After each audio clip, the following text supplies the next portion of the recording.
Tervist, me oleme siin Spartas ja hakkas just peale Lauatennisliidu GP ja minu kõrval on Rivo, kes on viimasel ajal kõvas hoos olnud, et Siruli oli Sirulis, Viljandis ja latt oli liiga kõrgel lati jaoks Tartus eelmine nädalavahetus. Kuidas siis kommenteerid neid võistlusi? Eelmine nädalavahetus läks ja päris hästi, aga selles suhtes mingit suurt üllatust ei olnud, et ma arvan, et Sirulist ma peaksin praegu kohe kindlasti võitma ja Lait on küll siuke raske vastane mul, aga seekord ka võitsin nüüd juba siis 3. korda, aga alati kui ma Laiti võidan, siis ma olen ikkagi õnnelik. Ja täna on Eesti esikümnest kohal 7 inimest. Sina oled veel seal päris esikümne lähedal neile lisaks, siis on veel Kartuusov. Mis sa arvad, mis võimalused sul täna on? Siin eile helistas klubi president Peeter Allikoja ja ütles, et põhimõtteliselt kõik kohad 8 või 7 hulgas on juba nagu päris head sellise tasemega võistlusel, et ma arvan, et sinna ma täna üritangi siis tulla. Mis sa arvad, me vaatasime tabelit ka, et sul on varsti tõenäoliselt tulemas mäng Akorsiga, sa pole teda vist kunagi võitnud enne? Ei ole jah kunagi võitnud, ma vist võin väita, et Eesti lauatennise mängijatest Akorsi on kõige ebamugavam vastane mulle. Okei, kunagi on ikka esimene kord, aga me hakkame sul siis kannul käima nüüd iga mäng ja hakkame sind pinnima, et loodame, et teil liiga palju ei sega. Jah, väga tore. Ja nüüd on siis meil kaasas siin Carlo Akorsi, sellepärast et Rivo peab hakkama välja mõtlema, kuidas ta esimest korda elus siis Carlost jagu saab. Mis sa arvad, kuidas sa peale lähed? Suurt siin midagi nuputama ei hakka ilmselt. Ma mängin ikka samamoodi, nagu ma olen ta vastu mänginud aktiivselt. Küllaltki raske on taga vastu mängijad alati, et see nupp ei ole olnud kõige kergem, aga ma loodan jagu saada seekord, jah. So Carlo, what about you? What do you think about Rivo's game past few weeks and what do you think is going to happen? I think that is not a matter of the past 2 weeks, it's a matter of past year and a half that increases game really much, especially from the point of view of the stability and consistency. It will be tough, I know that sooner or later gonna beat me.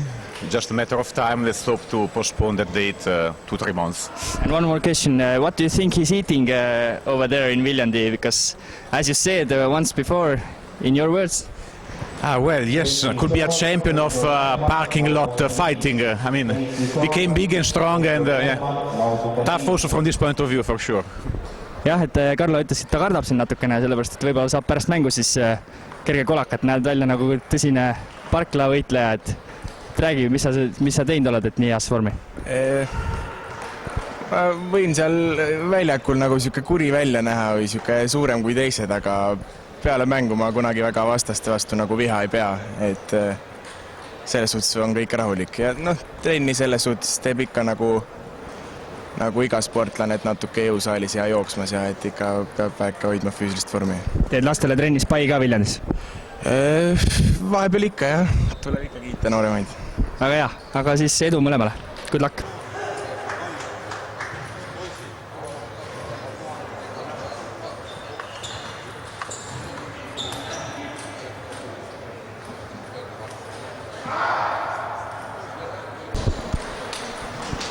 Ma siin püüdsin Rein Lindme kinni, ma tahtsin ta käest teada, sest et terve Eesti ei saa aru, kuidas võita Carlo Akorsit. Et kas on mingi hea soovitus niimoodi anda pärast videovaatajatele? Oi, tere kõigile.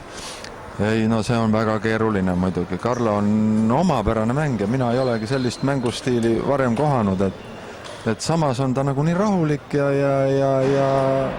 aga tundub nagu lihtne, aga katsu teda võita, see on ülimalt keeruline, nagu praegugi selles mängus vaatamisin, et väga selline targalt mängib, ma ütleks väga targalt, et väga keeruline saab igal ühel, ma arvan, tema vastu olla mängida. Aitäh!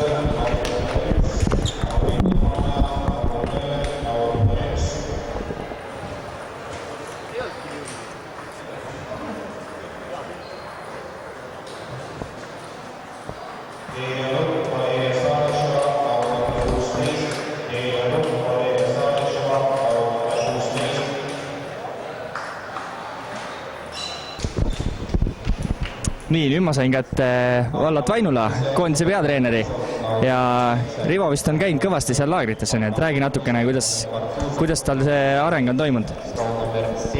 Rivo on laagrites tõesti palju käinud, et 2 aastat tagasi, kui me nende laagrite alustasime, et ma olen ise siin natuke vaadanud, et kes palju käinud on ja siis Rivo vist on, kui ma ei eksi, siis üldse kõige rohkem nendes laagrites käinud.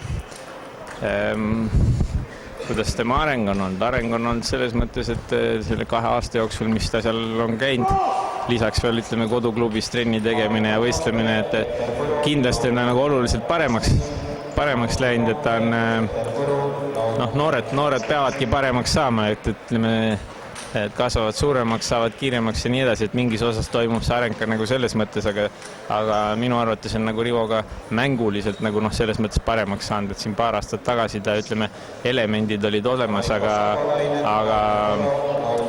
millist elementi, millisel hetkel, kuidas kasutada, see oli nagu siuke natukene kaheldava väärtusega tihti need otsused, et mis ta nagu vastu võttis, et puudus nagu siuke konkreetne plaan, et kuidas ma tahan punkte võita, et tänaseks päevaks on tal see plaan nagu olemas, stabiilsemaks on muutunud, ütleme, natuke kiiremaks, natuke tugevamaks aga kus mina nagu näen kõige paremat arengut, et tal on see plaan olemas, et kuidas neid punkte võita, et mingisugused kombinatsioonid või asjad. Millal ta jõuab siis järele sulle? Raske öelda, eks see rohkem sõltub nagu sellest, et kui kiiresti tema järgi tuleb, et ega mina enam paremaks ei lähe, et ja kui suudan oma taset hoida, et võib-olla mingilt maalt võib juba hakata see, et ta ei peagi oluliselt paremaks saama, et must mööda minna, et ma lähen nii palju tagasi. Okei, aga täna siis, mis sa arvad, kuidas tal näiteks Karloga võib minna? Et Karlot ta ei ole kunagi ennem võitnud, ta ütles. Karlo on tema jaoks üldiselt siuke ebameeldiv vastane, et Karlo jaoks sobivad sellised mängijad, kes mängivad ise aktiivselt, nii nagu Rivo näiteks, kes mängib tagantkätt eeskätt. Samas ütleme, Rivo on suur ja tugev poiss, aga ütleme, et tema pall ei lenda väga kiiresti, et tal ei ole siukest nagu plahvatuslikkust.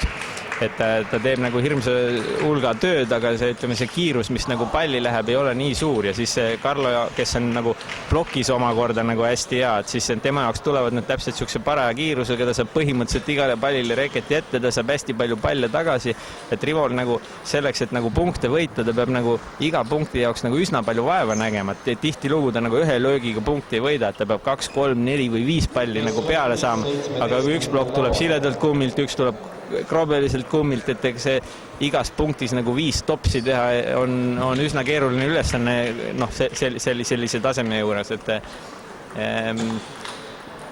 Karlo muidugi ütles, et viimased 2 korda on nagu ütleme vedanud, et ta on võitnud, et kui siin aasta ja 2 tagasi ta nagu ta tundis, et ta peakski nagu võitma, et siis viimased 2 korda on see mäng üsna võrdne, et tänase mängu kohta Karlo enne mängu ütles mulle, et pigem on nagu Rivo favoriit. Okei, aga loodame siis, et näeme sind ja Rivot ka mängimas. No, loodame.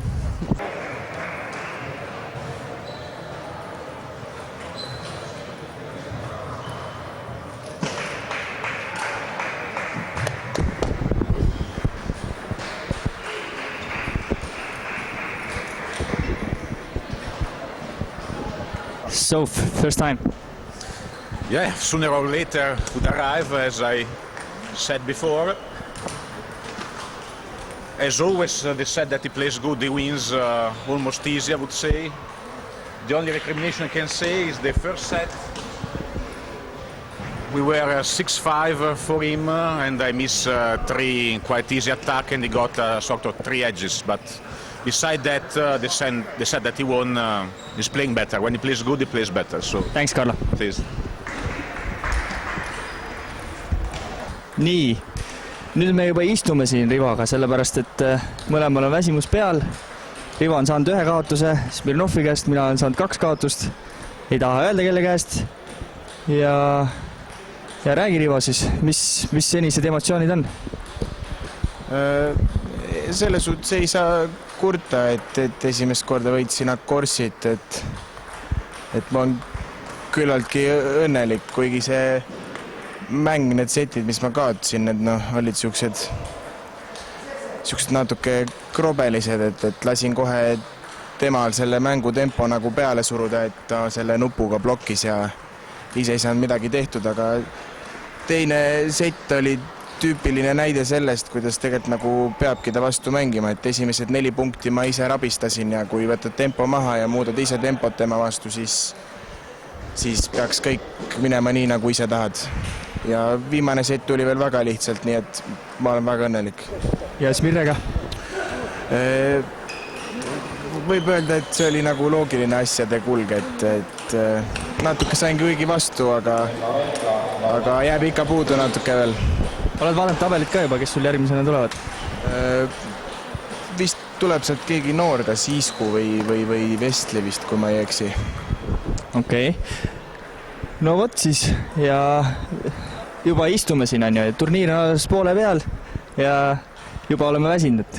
Pead vastu lõpuni ikka, tuled 6 sisse?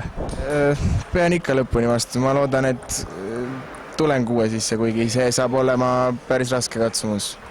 Okei, pärast räägime edasi. Aitäh!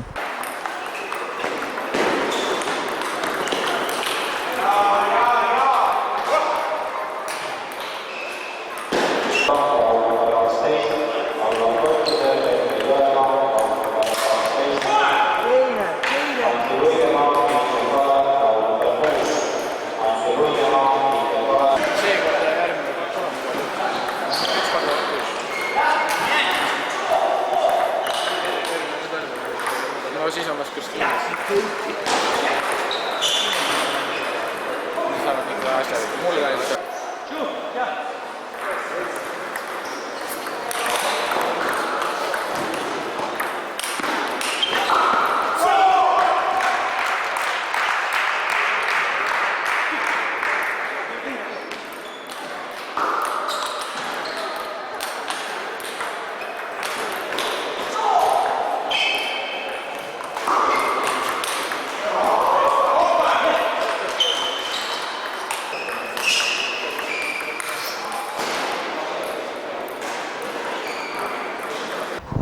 No nii, Rivo, 7. koht.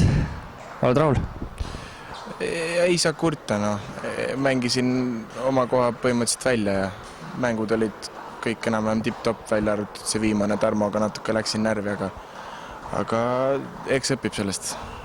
Räägi jah, sa olid seal viimases mängus Tarmo Valdriga siis 2-0 taga, täitsa nagu lootusetu seis tundus kõrvaltvaatajatele, aga siis mis sul treener ütles või mis sa seal muutsid? Suurt nagu ei muutnudki, ma olin kuidagi need esimesed 2 seti juba endast väljas ja kärsitu ja peale seda 3. seti võitu, mis ka need eeli tuli, siis nagu tuli juba mäng nagu päris lihtsalt, et pidin ilmselt siis üle olema. Okei, väga hea. Ja asetus oli sul 8, nii et võib korda minekuks tuua, et kuigi me lootsime, et tuled 6 hulka, aga 7 pole ka paha, eks? Okei, aitäh sulle tänase päevast. Aitäh!